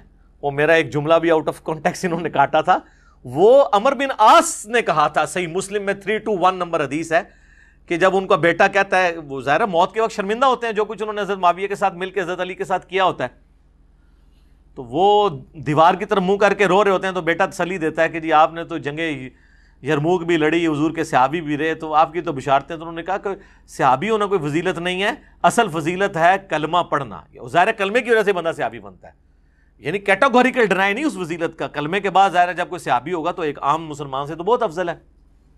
تو میرا جملہ انہوں نے کاٹ دیا، یہ کہہ رہے صحابی ہونا کوئی فضیلت نہیں ہے، ٹھیک ہے، تو وہ آؤٹ آف کانٹیکسٹ کاٹ لیتے ہیں۔ اچھا جی، 7واں ریفرنس ملا علی قاری، یہ آپ نے اکثر سنے ہوں گے، بلکہ دیوبندی تو ان کا نام لینے سے پہلے بھی شاید وضو کرتے ہوں، ہاں بہت احترام کرتے ہیں ملا علی قاری کا۔ یہ 1014 ہجری میں فوت ہوئے ہیں، آلموسٹ 400 سال پہلے، بلکہ امام حنیفہ کے بعد چند بڑے جو حنفی اسکول آف تھاٹ کے علماء ہیں نا، امام بدر الدین عینی ہوں، اس لیول کے اگر کوئی عالم ہے تو یہ ملا علی قاری ہیں۔ ان کا سب سے بڑا کارنامہ ہے مشکات المصابیح کی شرح لکھنا، یہ بہت بڑا کارنامہ ہے، کیونکہ مشکات کی شرح لکھنے کا مطلب تھا کہ مشکات تو ساری حنفیت کے خلاف ہے، کیونکہ وہ تو اہل سنت کی کتابوں میں سے ہے، تو حنفیت کو بچانے کے لیے مشکات کی شرح پھر لکھنی تھی، تو یہ بہت بڑا کارنامہ تھا۔ تو انہوں نے مرقات المفاتیح اس کی شرح لکھی، اس وجہ سے ملا علی قاری کو عزت کی نگاہ سے دیکھا جاتا ہے۔ تو اس مشکات میں بھی یہ حدیث آتی ہے کہ مار کو باغی جماعت قتل کرے گی، ناسک کتنے جاؤ گے، وہ حدیث مشکات میں ہے 5878۔ تو اس کی شرح میں ملا علی قاری، میں یقین کریں ملا علی قاری کے لیے میرے دل میں جو محبت کے جذبات پیدا ہوئے نا یہ پڑھنے کے بعد، باقی جو انہوں نے حنفیت کا جھوٹا دفاع کیا جس جگہ پہ وہ ایک الگ بات، لیکن یہاں پہ یقین کریں میں سمجھتا ہوں کہ آج کے دور میں ہوتے تو ان کو رافضی ڈکلیئر کر دیا جاتا، پرانے ہیں تو بچ گئے ہیں۔ تو اس حدیث کے تحت وہ لکھتے ہیں، میں کہتا ہوں کہ جب حضرت معاویہ پر واجب تھا کہ وہ اپنی بغاوت سے رجوع کر کے خلیفہ برحق سیدنا علی کی اطاعت کی طرف آ جاتے، ان کی مخالفت چھوڑ دیتے اور خلافت منفیہ کی طلب ترک کر دیتے۔ پہلا انہوں نے اٹیک کیا کہ حضرت معاویہ خلافت کی لالچ رکھتے تھے، یہ ملا علی قاری کہہ رہا ہے، یہ کہہ رہے ہیں قصاص عثمان چاہتے تھے۔ وہ ظاہر ہے وہ یہاں بھی پولیٹیکل لیڈرز آپ کو پتہ ہے کہ سامنے کچھ اور ایجنڈا ہوتا ہے، پیچھے کچھ اور ہوتا ہے، ٹھیک ہے نا۔ تو یہ ملا علی کہہ رہے ہیں کہ وہ خلافت کی جو طلب ہے وہ چھوڑ دیتے اور حضرت علی کی بیعت کر لیتے، جو انہوں نے نہیں کیا۔ تو اس سے یہ ظاہر ہوتا ہے کہ حضرت معاویہ باطن میں باغی تھے اور ظاہر میں صرف لوگوں کو دکھانے کے لیے خون عثمان کو ڈھال بنائے ہوئے تھے۔ سر اس سے بڑا اور کیا فتویٰ رہ گیا ہے؟ ملا علی قاری نے چک کے موندا کر چھڑا سارے نو، یہ جملے ہم نہیں کبھی بول سکتے، اس سے بڑا تو کوئی فتویٰ نہیں لگایا جا سکتا۔ وہ کہہ رہے سب ظاہری تھا، اندر کچھ اور تھا۔ امام شوکانی، لیکن شوکانی تو چلیں چھوٹا بندہ ہے نا، وہ تو بعد میں آیا نا، ملا علی قاری سے 200 سال بعد آئے ہیں۔ چنانچہ یہ حدیث جو بخاری اور مسلم دونوں میں موجود ہے کہ سیدنا عمار کو ایک باغی جماعت قتل کرے گی، ان کی پوشیدہ چیز کو ظاہر کرنے والی ہے اور ان کی بغاوت کو روکنے والی ہے۔ وہ کہتے ہیں کہ یہ جو اندر چھپی بات تھی نا، اس کو عمار کو باغی جماعت قتل کر لے گی، اس کے بعد تو رجوع کر لیتے، تو نہیں کیا تو اس کا مطلب ہے اندر گل وچ کوئی ہو رہا ہے، وہ یہ کہہ رہے ہیں۔ چلو پہلے تو پلیکھا لگ گیا، بعد ہی جدو عمار قتل بھی ہو گیا ان تے پلیکھا ختم سی، تو کہتے ہیں نہیں گل وچ کوئی ہو رہا ہے۔ تاہم کتاب تقدیر میں اسی طرح لکھا ہوا تھا جیسا ہو گیا۔ حضرت معاویہ کے عمل اور رویہ کی وجہ سے قرآن اور حدیث دونوں مہجور اور متروک ہو گئے۔ انہوں نے کہا قرآن کو بھی انہوں نے پس پش ڈال دیا، یہ مہجور وہی لفظ ہے، وقال الرسول یا رب ان قوم اتخذوا هذا القرآن مہجورا، سورۃ الفرقان آیت نمبر 30۔ رسول اللہ شکایت کریں گے کہ میری قوم نے قرآن کو پیٹھ کے پیچھے ڈال دیا تھا۔ تو ملا علی قاری کہتے ہیں کہ حضرت معاویہ کے رویے نے قرآن اور احادیث کو پیٹھ کے پیچھے ڈال دیا اور متروک کر دیا، یعنی اس کو ترک کر دیا۔ یہ 7واں ریفرنس تھا۔ 8واں، امام عبداللہ بن محمد بن عبد الوہاب، دیکھیں کیسا بندہ ہم نے دریافت کیا ہے۔ سیرت الرسول کتاب کا تعارف بھی کروایا ہے، مختصر سیرت الرسول جو کوئی خریدتا ہی نہیں تھا، تو اس میں حضرت علی کے اوپر جو چیپٹر ہے نا اس میں 10 ریفرنسز میں نے بتائے تو میرا کلپ بھی ریکارڈڈ ہے، محمد بن عبد الوہاب شیعہ کے نام سے۔ تو 3 ریفرنسز اسپیسیفکلی امیر شام کے حوالے سے میں ڈسکس کر لیتا ہوں۔ وہ لکھتے ہیں کہ حضرت معاویہ نے اہل شام سمیت سیدنا علی کی بیعت نہیں کی، پھر ان کی صرف مخالفت ہی نہیں کی بلکہ ان پر قتل عثمان میں اعانت اور اس پر رضامندی کا الزام بھی دھرا۔ وہ کہتے ہیں حضرت علی کے اوپر الزام دھرا کہ عثمان کو اس نے مروایا، کس نے؟ امیر شام نے کہا، مگر اللہ نے سیدنا علی کو اس الزام سے بچا لیا۔ پھر آگے جا کے لکھتے ہیں کہ سیدنا عمار کی شہادت کے بعد حضرت عمر بن عاص نے لڑائی ترک کر دی اور بہت سے لوگوں نے بھی ان کی پیروی کی. حضرت معاویہ نے ان سے پوچھا تم نے لڑائی کیوں ترک کر دی ہے؟ انہوں نے کہا ہم نے عمار کو قتل کر دیا ہے. یہ حدیث مسند احمد میں موجود ہے, میرے ریسرچ پیپر میں بھی ہے. اور میں نے رسول اللہ سے سنا تھا صلی اللہ علیہ وآلہ وسلم کہ آپ نے فرمایا کہ عمار کو باغی جماعت قتل کرے گی. معلوم ہوا کہ ہم باغی ہیں. معاویہ بولے خاموش رہ, واللہ تم اونٹ کی طرح اپنے ہی پیشاب میں پھسلتے ہو. کیا ہم نے ان کو قتل کیا ہے؟ ان کو تو علی ان کے ساتھیوں نے قتل کیا ہے, جنہوں نے ان کو لا کے ہمارے درمیان پھینک دیا. ہم تو اپنے بچاؤ کے لیے لڑ رہے تھے جس میں وہ قتل ہو گئے. یعنی ان کا یہ تو مجبوراً تھا ان کو. استغفر اللہ. سیدنا علی کو اس کی خبر ہوئی تو حضرت علی نے آگے سے پھکی دی الزامی جواب.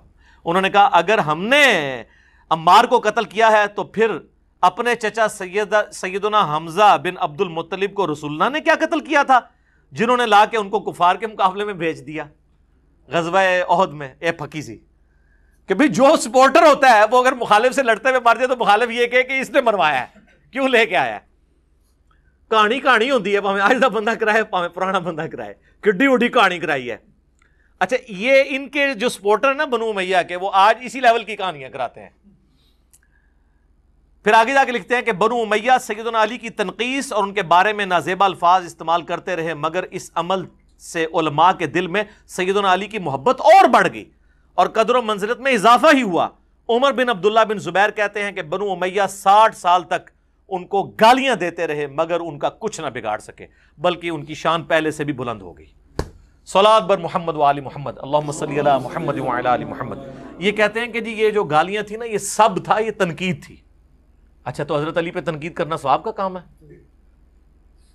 سر صحیح مسلم میں 6229 نمبر حدیث میں موجود ہے لعن اللہ ابا تراب, ابو تراب علی ابن ابی طالب پر لعنت, نعوذ باللہ. یہ الفاظ ہیں, یہ بلا کے وہ کہلواتے تھے. آج میرا ٹاپک نہیں, یوٹیوب پہ میرا کلپ آپ دیکھ لیں, کیا صحابہ اکرام کو گالی دینا کفر ہے؟ تو میں نے بتایا کہ اگر آپ اس کو کفر کہیں گے تو پھر کون کون اس میں آئے گا. اس کو فسق اور حرام ہی سمجھے. 8 ریفرنس ہو گئے. 9th ریفرنس آ گیا جی, شاہ عبدالعزیز محدث دہلوی, جو شاہ ولی اللہ دہلوی المتوفا 1176 کے بیٹے ہیں, اور یہ وہ خوش نصیب بیٹا ہے جسے بریلوی, دیوبندی, اہل حدیث تینوں اون کرتے ہیں. تحفہ اثنا عشریہ بھی کتاب انہوں نے ہی لکھی ہے, یہ انہی کے فتاوی ہیں جو پوری دنیا میں جناب کہا جاتا ہے جی شیعوں کا بڑا علمی رد کیا ہے. شاہ عبدالعزیز محدث دہلوی نے, یہ ان کے فتاوی عزیزی جو ان کے فتوے چھپے میں, فتوے کا مطلب ہے کہ یہ ان کا اپنا اوپینین ہے جو وہ لکھ رہے ہیں. اس کے پیج 251 پہ یہ لکھتے ہیں علماء ما وراء النہر اور مفسرین اور فقہا کہتے ہیں کہ حضرت معاویہ کے حرکات جنگ و جدل جو حضرت علی کے ساتھ ہوئیں وہ صرف خطائے اجتہادی کی بنا پر تھیں. انہوں نے کہا کہ یہ کچھ لوگ تو یہ کہتے ہیں, لیکن پھر وہ لکھتے ہیں محققین اہل حدیث نے, اہل حدیث وہابی نہیں, جو یعنی اہل حدیث وہ اسکول آف تھاٹ ہے, وہ کہتے ہیں انہوں نے روایتوں احادیث کی روشنی میں یہ چیز دریافت کی ہے کہ یہ حرکات شائبہ نفسانی سے خالی نہ تھے, یعنی اس میں نفس کا لالچ شامل تھا. یعنی حضرت علی کے ساتھ ان کی جنگیں نفسانی خواہشات سے خالی نہیں تھیں. اس تہمت سے خالی نہیں کہ جناب ذو نورین حضرت عثمان کے معاملے میں جو تعصب امیہ اور قریشیہ میں تھا, یعنی بنو امیہ اور بنو ہاشم میں جو اختلاف تھا, اس کی وجہ سے یہ حرکات حضرت معاویہ سے وقوع میں آئے, جس کا غائط نتیجہ یہی ہے کہ وہ مرتکب کبیرہ اور بغاوت قرار دیے جائیں. یہ کون لکھ رہا ہے؟ شاہ عبدالعزیز محدث دہلوی, تحفہ اثنا عشریہ علی سرکار, فتاوی عزیزی میں. پھر انہوں نے عربی میں لکھا ہے والفاسق لیس باہل اللعن, فاسق قابل لعنت نہیں ہوتا. وہ کہتے ہیں ہم لعنت نہیں بھیجیں گے, فاسق ہیں, کبیرہ گناہ کے مرتکب ہوئے ہیں, لعنت نہیں بھیجیں گے. تو اگر مراد برا کہنے سے اسی قدر ہے کہ ان کے اس فعل کو برا کہنا چاہیے اور برا سمجھنا چاہیے, تو بلا شبہ اس امر کا ثبوت محققین پر واضح ہے. وہ کہتے ہیں اگر حضرت معاویہ کی غلطیوں کو برا کہنا ہے, اس فعل کو برا سمجھنا ہے, تو یہ بالکل ٹھیک ہے, ہم اسے غلط نہیں سمجھتے. اگر برا کہنے سے مراد لعنت کرنا اور گالی دینا یعنی لعن و شتم کرنا ہے, تو معاذ اللہ کے اہل سنت سے کوئی شخص یعنی اس قسم کی حرکت کرے, ان کا ہم سب و شتم کے قائل نہیں. اور یہ جناب محدثین کا جگرہ ہے کہ ان لوگوں کے لیے سب و شتم کے قائل نہیں ہے جو خود حضرت علی پہ سب و شتم کرواتے رہے. اس لیے ہم کہتے ہیں کہ مولا علی کا شیعہ وہ ہے جو مخالفین کو دعائیں دے اور علمی اختلاف رکھے، اور بنو امیہ کا شیعہ وہ ہے جو سب و شتم کرے.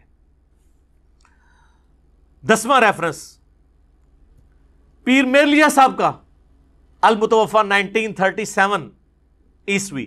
یہ تو حال ہی میں نے دریافت کیا، جو آج کل ان کی کتاب بڑی ڈسکس ہو رہی ہے، تصفیہ ما بین سنی و شیعہ. اس کے مقدمے میں وہ لکھتے ہیں کہ سنی شیعہ اختلاف کی وجہ سے ایک نئے رجحان کا اضافہ ہوا ہے، اور یہ سمجھا جانے لگا ہے کہ اہل سنت والجماعت ہونے کے لیے ضروری ہے کہ انسان اہل بیت کرام کے خلاف بغض اور بنی امیہ کے ساتھ محبت رکھے. یہ پیر میرلی شاہ صاحب کہہ رہے ہیں کہ لوگوں میں سنیت کے اندر یہ جراثیم داخل کیے جا رہے ہیں کہ اہل بیت سے بغض رکھنا اور بنو امیہ سے محبت رکھنا یہ سنیت ہے. اب پیر میرلی شاہ صاحب اس پہ کیا ورڈکٹ دے رہے ہیں؟ حالانکہ اہل سنت کبھی بھی اس شقاوت میں ملوث نہیں ہوئے. وہ کہتے ہیں اہل سنت کبھی یہ بدبخت نہیں ہوئے کہ وہ بنو امیہ سے محبت کرنا شروع کر دیں، اور ان کے عقائد میں رسول پاک کے خاندان سے دوستی اور مودت مدار ایمان اور فرض مانی گئی ہے. اس نئے رجحان کی وجہ یہ معلوم ہوتی ہے کہ ہمارے علماء اکرام نے بمقابلہ اہل تشیع کے اپنے مواعظ اور نصاح کی مجلس میں صرف لعنت اور متون کرنے کے خلاف، یعنی یہ جو کرتے ہیں رافضی، اس کے اعتبار سے انہوں نے جو تقاریر کرنی شروع کی ہیں تو صرف ایک چیز کو ٹاپک بنایا اور اہل بیت علیہ السلام کے فضائل اور مناقب بیان کرنے کی طرف کم توجہ دی ہے. اسی کتاب میں آگے جا کے وہ لکھتے ہیں کہ سورۃ النور کی آیت نمبر جو 55 ہے نا، آیت الاستخلاف، وعد اللہ الذین آمنوا منکم وعملوا الصالحات، کہ اللہ تعالیٰ اہل ایمان کو اس دنیا میں حکومت دے گا. تو وہ کہتے ہیں کہ اس کے مصداق بھی حضرات اربع ہیں، یعنی 4 خلفاء ابو بکر، عمر، عثمان و علی رضی اللہ عنہم اجمعین. بنو امیہ اور جناب معاویہ اور بنو عباس آیت استخلاف سے خارج ہے. یہ کہتے ہیں نہیں اللہ نے ان کو حکومت دی تھی، ملوکیت دی تھی، اور وہ دلیل پکڑتے ہیں طالوت والا. طالوت کو تو اللہ نے بنایا تھا وحی کے ذریعے. بنو امیہ بنو عباس کے اوپر کون سی وحی نازل ہوئی تھی کہ وہ ملک بنے؟ وہ کہانی کرایا کرو جی کو سمجھ آوے. تو کہتے ہیں کہ بنو امیہ اور جناب معاویہ اور بنو عباس کی حکومتیں وہ اللہ کی طرف سے جو وعدہ تھا وہ اس سے خارج ہیں، کیونکہ جیسا کہ پہلے بیان ہو چکا ہے کہ مراد آیت استخلاف سے وہ لوگ ہیں جو سورہ نور کے نزول کے وقت حاضر تھے. وہ کہتے ہیں جو بعد میں مسلمان ہوئے وہ اس میں کہاں سے آ گئے بیچ میں، اور ویسے ٹیکنیکلی بھی جو اس حکومت کی خرابیاں تھیں وہ اپنی جگہ ہیں. اگلا والا آ گیا جی 11 نمبر پہ علامہ وحید الزمان، جس کو پرانے اہل حدیث تو اہل حدیث مانتے ہیں، آج کل کے آدھے مانتے ہیں آدھے نہیں مانتے. لیکن ایک بات ہے کہ اہل حدیث کے پلے اور کوئی شے کوئی نہیں ہے، کیونکہ مسلم شریف انہوں نے ہی ترجمہ کیا ہے، اور بخاری کا جو ترجمہ کیا 60s کے اندر سید داؤد راز کا، وہ 8 جلدوں میں جو PDF بھی ہے، ان کے بھی مرشد ہیں وحید الزمان، وہ تو ان کو کوٹ کرتے ہیں اس میں. تو سید داؤد راز سے تو کوئی انکار نہیں کر سکتا، جو جمعیت اہل حدیث انڈیا کے سربراہ تھے، کیوں ان کے مرشد ہیں وہ. ان کو تو پوری زندگی نہیں پتا چلا کہ یہ نعوذ باللہ گمراہ ہو گیا تھا، وہ تو کوٹ کرتے ہیں. اور اہل حدیث آج تک جو مسلم شریف چھاپ رہے ہیں وہ انہی کی چھاپ رہے ہیں، وحید الزمان کی. اس میں جو حدیث ہے نا صحیح مسلم میں 5976 اور 5977 2 حدیث ہے کہ نبی اسلام نے اپنی وفات سے 1 مہینے پہلے خطبہ دیا. یہ حدیث بخاری میں بھی ہے. عقبہ بن عامر کہتے ہیں کہ احد کے شہداء پہ دوبارہ سے نماز جنازہ پڑھی، اور پھر وہاں پہ خطبہ دیتے ہوئے کہا کہ مجھے اپنے بعد تم سے یہ خطرہ نہیں کہ تم میرے بعد شرک کرنے لگو، البتہ مجھے ڈر ہے کہ تم دنیا کی لالچ میں پڑ جاؤ گے اور پھر دنیا کی محبت میں ایک دوسرے کو قتل کرو گے اور پھر برباد ہو جاؤ گے جس طرح اگلی قومیں برباد ہو گئی. اس حدیث کی شرح میں وحید الزمان صاحب لکھتے ہیں اور دنیا کے واسطے آخرت کا خیال چھوڑ دو گے. مسلمانوں نے حضرت کے چند روز بعد ایسے کام شروع کیے اور آپس میں پھوٹ کی بنا ڈالی. معاویہ حضرت علی مرتضیٰ سے لڑے اور یزید نے خاندان نبوت کو تباہ کیا. انہوں نے کہا یہ جو حضور نے کہا تھا نا کہ ایک دوسرے کو قتل کرو گے، اس کا مصداق جو ہے آل امیہ ہے. اور حجاج نے عبداللہ بن زبیر کو شہید کیا اور فتنوں کی تار بند گئی. اس روز سے آج تک مسلمانوں کا وہی حال ہے کہ کسی ایک امام اور خلیفہ پر سب مسلمان اکٹھے نہیں ہوئے. آخر کافر موقع پا کر ان پر غالب ہوئے اور ان کی قوت خاک میں مل گئی. دوسرا ریفرنس وہ لے کے حضرت ابو سفیان کی فضیلت پہ جو حدیث صحیح مسلم میں ہے 6409 اس کے کانٹیکسٹ میں، جس میں حضرت ابو سفیان نے آ کے کہا کہ بھی مسلمان مجھے صحیح نظر سے نہیں دیکھتے، میں پوری زندگی اسلام کا مخالف رہا ہوں، تو آپ نا میرے بیٹے معاویہ کو اپنا منشی رکھ لیں، تو اس کی وجہ سے تالیف قلب ہو جائے گی، لوگ بھی میری عزت کریں گے۔ تو حضرت معاویہ کو انہوں نے وہاں پہ یعنی کاتب کے طور پر بھرتی کروایا، وہ جو کاتب وحی والا لے کے چلتے ہیں۔ کاتب وحی والی روایت بھی موجود ہے دلائل النبوہ کے اندر۔ تو ان سے کبھی پوچھا آپ نے کہ دلائل النبوہ میں کیا کر رہی ہے کاتب وحی والی روایت؟ وَكَانَ مُعَاوِيَةُ یکتب، ہاں پیٹ نہ بھرے، اور اس میں آگے راوی لکھتا ہے کہ پھر پوری زندگی پیٹ نہیں بھرا، حضور کی نبوت کی خبر پوری ہوئی، یہ بتانے کے لیے وہ لکھ رہے ہیں۔ یہ بس وَكَانَ يَكْتُبُ الْوَحْيَ آدھا ٹکڑا اٹھاتے ہیں، آگے نہیں پڑھتے۔ وہ مسلم شریف میں حدیث ہے نا کہ خدا اس کا پیٹ نہ بھرے، امیر شام کے بارے میں۔ تو وہ دلائل النبوہ میں امام بہقی نے ثابت کیا کہ حضور کی یہ تو کہتے ہیں نا دعا تھی، امام بہقی نے ثابت کیا ہے یہ بدوا تھی اور لگ گئی، پوری زندگی پیٹ نہیں بھرا، تو وہاں سے اٹھاتے ہیں۔ خیر یہ علیحدہ سے ٹاپک ہے، میرا یوٹیوب پہ کلپ 1 ملین سے زیادہ لوگ دیکھ چکے ہیں، حضرت معاویہ کاتب وحی، وہ آپ دیکھ لیں۔ وہ کہتے ہیں کہ یہ حضرت معاویہ کو جو بھرتی کر لیا، یہ آپ کا حسن خلق تھا اور مصلحت بھی تھی، کیونکہ ابو سفیان کافروں کا سردار تھا، اس کی تالیف قلب بھی ضروری تھی۔ ہر چند ابو سفیان کا اسلام پہل جان کے ڈر سے تھا، مگر بعد میں شاید پختہ ہو گیا ہو، اور جب آدمی اسلام لایا تو اس کے قصور کفر کے وقت کے سب معاف ہو جاتے ہیں۔ اور آپ نے وحشی قاتل حمزہ کا اسلام بھی تو قبول کیا تھا، اس پر بھی ابو سفیان کا خاندان نبوی کا ہمیشہ دشمن رہا۔ ابو سفیان عمر بھر حضرت صلی اللہ علیہ وآلہ وسلم سے لڑتا رہا اور 100 مسلمانوں کو اس نے شہید کیا۔ اس کے بیٹے معاویہ بن ابی سفیان نے جناب امیر المومنین خلیفہ برحق علی مرتضیٰ شیر خدا کا مقابلہ کیا اور جنگ صفین میں ہزاروں مسلمانوں کا خون کیا، اور ان کے بیٹے یزید نے تو ستم ڈھایا، سیدنا حسن کو زہر دلوایا اور سیدنا حسین کو ایسے ظلم سے شہید کرایا جس کے حال لکھنے سے قلم کانپتا ہے۔ پھر یزید کے بعد اس کے سارے خلفاء بنو امیہ سوائے عمر بن عبدالعزیز کے خاندان نبوی کے دشمن رہے اور ہمیشہ درپے ایذا رہے، اور دنیا ادنا کے واسطے اپنی آخرت کو تباہ کرتے رہے۔ لا حول ولا قوت الا باللہ، یہ لکھا ہے انہوں نے، پوری بنو امیہ پڑ کے رکھ دیتی ہے کہ یزید کا دادا رسول اللہ سے لڑتا رہا، یہ کہہ رہے ہیں وحید الزمان، اور ان کے والد حضرت علی سے لڑتے رہے اور وہ خود سیدنا حسین سے۔ میرے خیال ہے اس کے بعد تو کسی چیز کی ضرورت ہی نہیں ہے۔ 12 نمبر ریفرنس ہے جی سید داؤد راز، جن کی بخاری کی شرح ہے۔ بخاری میں ایک حدیث ہے 4359، لمبی حدیث ہے، اس کے آخر میں ایک ذو امر ایک شخص تھا جس کے پاس الہامی کتابوں کا علم تھا، اور رسول اللہ کی تازہ ابھی ڈیتھ ہوئی تھی، حضرت ابوبکر صدیق کو خلیفہ چنا گیا، اور جب اس کو خبر ملی تو اس نے صحابہ کرام سے کہا، اور صحابی کون تھے؟ عبداللہ بن جریر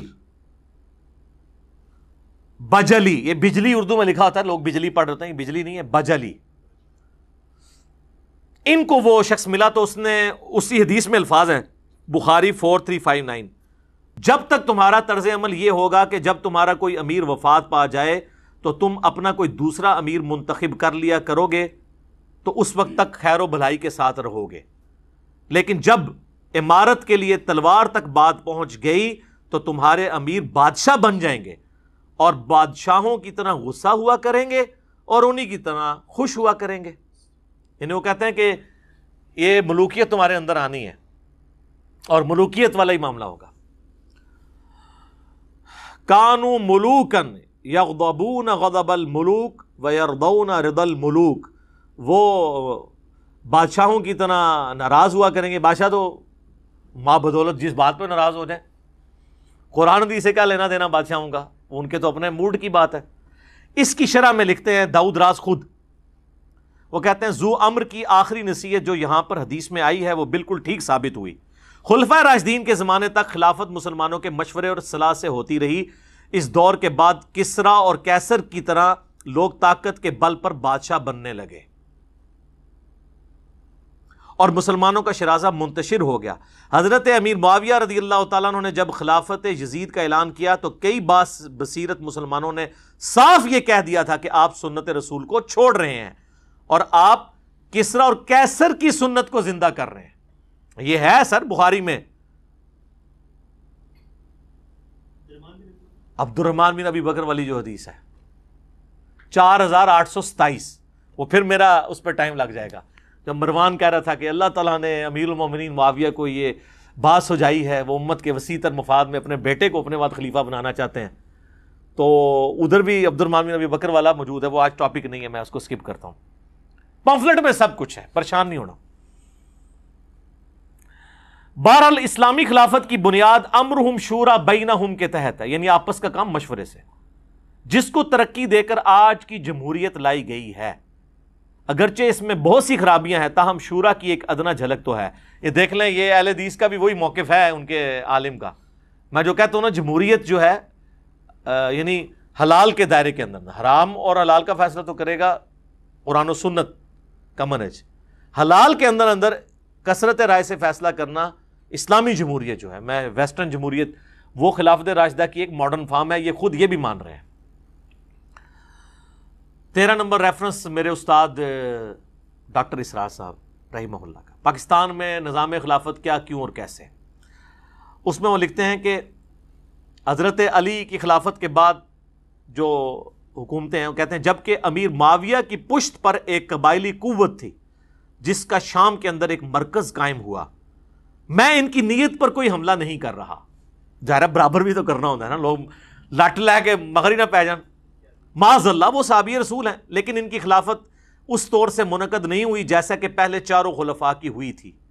یہ فرق ہے جس کی بنا پر خلافت راشدہ حضرت علی کی خلافت پر ختم ہو گئی۔ اور پھر وہ لکھتے ہیں کہ شاہ ولی اللہ دہلوی نے تو کوئی اختلاف کیا ہے، بہرحال امت کا اجماع ہے اس معاملے میں کہ یہ چاروں خلیفہ راشد ہیں، اور حضرت حسن کی خلافت بھی اسی کے اندر آتی ہے۔ اس پہ میرا یوٹیوب پہ علیحدہ سے خلافت راشدہ کے اوپر بھی، خلافت راشدہ کے 30 سال کے اوپر بھی ویڈیوز موجود ہیں، آج ٹاپک نہیں ہے۔ 14th ریفرنس جو ہے جی مولانا مودودی کا، حالانکہ یہ ڈاکٹر سار کے استاد ہیں، لیکن میں نے اس کو بعد میں رکھا ہے تاکہ میں آپ کو بتاؤں کہ جس مودودی کو انہوں نے بدنام کیا ہے، سب سے سافٹ لینگویج اس بندے کی ہے۔ وہ 5واں چیپٹر ہے نا خلافت راشدہ سے ملوکیت کا سفر، اس کے آخری پیرے میں وہ لکھتے ہیں اس طرح خلافت راشدہ کا نظام آخری اور قطعی طور پر خاتمہ ہو گیا۔ خلافت راشدہ کے نظام کا آخری اور قطعی طور پر خاتمہ ہو گیا، خلافت کی جگہ شاہی خانوادوں نے لے لی، اور مسلمانوں کو اس کے بعد سے آج تک پھر اپنی مرضی کی خلافت نصیب نہ ہو سکی۔ حضرت معاویہ کے محامد اور مناقب اپنی جگہ پر ہیں، ان کا شرف صحابیت بھی واجب الاحترام ہے، ان کی یہ خدمت بھی ناقابل انکار ہے کہ انہوں نے پھر سے دنیا اسلام کو ایک جھنڈے تلے جمع کیا اور دنیا میں اسلام کے غلبے کا دائرہ پہلے سے زیادہ وسیع کر دیا۔ ان پر جو شخص لان اور تان کرتا ہے وہ بلا شبہ زیادتی کرتا ہے، لیکن ان کے غلط کام کو تو غلط کہنا ہی ہوگا۔ اسے صحیح کہنے کے معنی یہ ہوں گے کہ ہم اپنے صحیح اور غلط کے معیار کو خطرے میں ڈال رہے ہیں۔ کیا سافٹ لینگویج ہے، کچھ بھی نہیں کیتا۔ میرے خیال ہے ان 10 لائنوں میں سارے تعریفی جملے ہی ہیں، اور کہتے ہیں بڑی گستاخانہ کتاب لکھی ہے۔ تو یہ 14th ریفرنس، یہ تو ہمارے ائمہ اہل سنت کے ریفرنسز تھے۔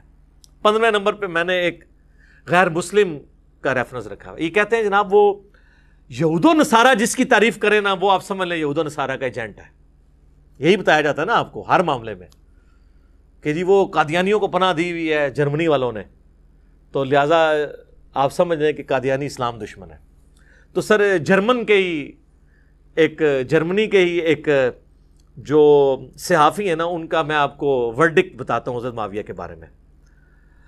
یہ مصر کے ایک مشہور عالم ہیں محمد رشید رضا رحمۃ اللہ علیہ، انہوں نے اپنی کتاب میں لکھا ہے تفسیر المنار کے اندر، اور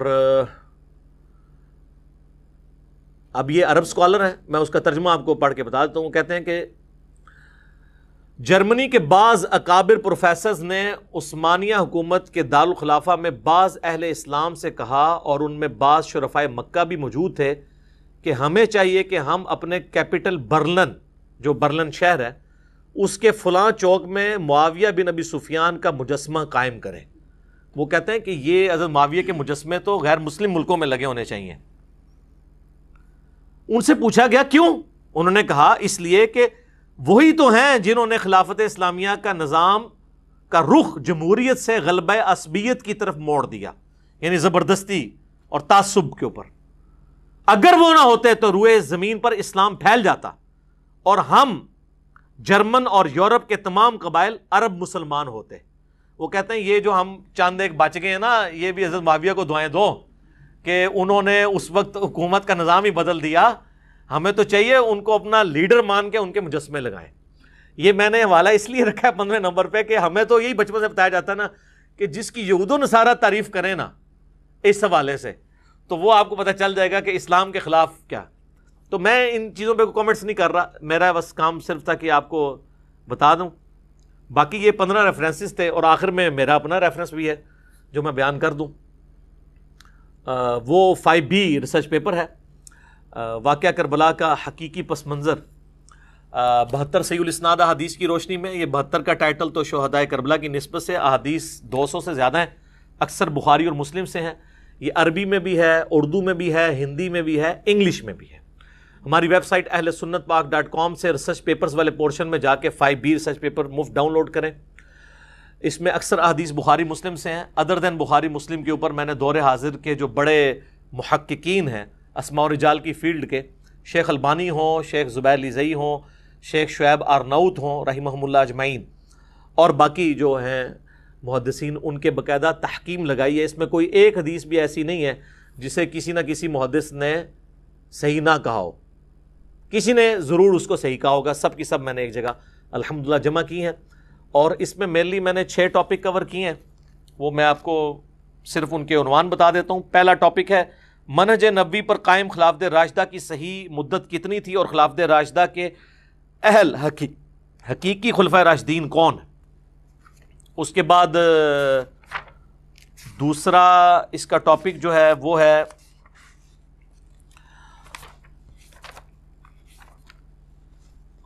خلیفہ راشد سے بغاوت بدعت ہے، جنگ جمل صفین اور نہروان میں سیدنا علی کی حقانیت اور شہادت سیدنا عثمان رضی اللہ تعالیٰ عنہ۔ تیسرا ٹاپک ہے رسول اللہ صلی اللہ علیہ وسلم نے اپنی وفات سے 1 مہینہ قبل مستقبل میں ہونے والے حکومتی بگاڑ سے متعلق غیبی خبریں دے دی تھیں۔ چوتھا ٹاپک ہے چوتھے خلیفہ راشد سیدنا علی کے فضائل کا بیان اور ان پر ممبروں سے لعنت کرنے کی بدعت کب اور کس نے ایجاد کی۔ اس کے بعد پھر 5واں ٹاپک ہے حضرت معاویہ رضی اللہ تعالیٰ عنہ کو حکومت مل جانے کے بعد سے بتدریج امت پر کیسی ملوکیت مسلط ہوئی اور اس کا بھیانک نتیجہ کیا نکلا۔ اور پھر 6واں ٹاپک ہے سیدنا حسین کے فضائل کا بیان اور یزید ابن معاویہ کی ملوکیت میں اس کے گورنر عبید اللہ ابن زیاد کے ذریعے مظلومانہ شہادت۔ تو یہ سارے ٹاپکس میں نے کور کیے ہیں، اور یہ ریسرچ پیپر آپ فری ڈاؤن لوڈ کریں۔ اگر ہارڈ کاپی منگوانی ہے تو یہ ریسرچ پیپر اور 8 ریسرچ پیپر اور ہیں، ٹوٹل 9 اور 3 اذکار کارڈ، 12 کا پیکج صرف 300 روپے میں آپ TCS عام ڈاکنے TCS کے ذریعے اپنے گھر منگوا سکتے ہیں۔ صبح 9 سے لے کر شام 5 بجے تک آپ کال کر سکتے ہیں ہماری اکیڈمی میں، +92 کے کوڈ کے ساتھ، اور پاکستان میں کریں گے تو 032159000162 ہماری اکیڈمی کا نمبر ہے۔ بعض اوقات بیزی بھی ملتا ہے، ظاہر ہے کہ بہت زیادہ کالز آ رہی ہوتی ہیں اور آپ کو یہ لگ رہا ہوتا ہے بیل جا رہی ہو، بیل جا نہیں رہی ہوتی، وہ سننے کے دوران دوسری بیل آ رہی ہوتی ہے، لہذا ناراض نہ ہوا کریں، نمازوں کا وقفہ بھی ہوتا ہے۔ وہاں پہ آپ کال کریں، صبح 9 سے لے کے 5 بجے تک آپ یہ ریسرچ پیپر فری اس اعتبار سے گھر منگوا سکتے ہیں کہ TCS کا خرچہ ہی 300 سے زیادہ ہے، ہم آپ کو 300 میں یہ سارا 12 کا پیکج آپ کے گھر میں بھیجیں گے۔ اور جو ہماری اکیڈمی میں آتے ہیں، جب اکیڈمی انشاءاللہ کھلے گی تو یہاں تو ایک سیٹ تمام ریسرچ پیپرز کا آپ کو فری سب کو ملتا ہے۔ تو یہ میری معروضات تھیں کچھ اس حوالے سے جو میں نے آپ کے سامنے رکھیں۔ اللہ سے دعا ہے جو حق بات میں نے کی اللہ تعالیٰ ہمارے دلوں میں راسخ فرمائے، اور اگر جذبات میں میرے منہ سے کوئی غلط بات نکل گئی تو اللہ تعالیٰ ہمارے دلوں سے ہی معاف کر دے۔ سبحانک اللہم وبحمدک اشہد ان لا الہ الا انت استغفرک واتوب الیک وما علینا الا البلاغ المبین۔